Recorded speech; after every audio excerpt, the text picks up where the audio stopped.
So, very simple technique to demolish any habit. A habit is automatic.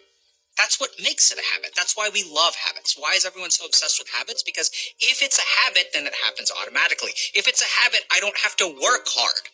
I want to program myself so I can be lazy.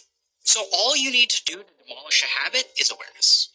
Because literally, the circuits involved in your brain are completely different. You cannot have a habit and exert willpower at the same time. That's the whole point of a habit.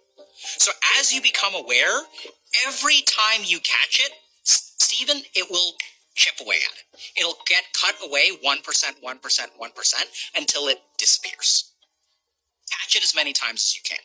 Is this in part why it's useful to keep a diary? Or to write?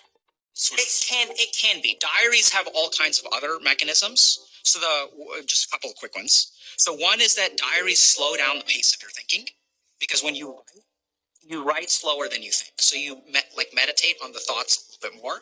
The second thing is that when we think in our head, we're using some circuits of the brain, but when we write, we are activating our sensory inputs. And our capacity to learn from our sensory inputs versus thinking is actually way higher. Right? Yeah. So it's like activating a completely different part of the brain.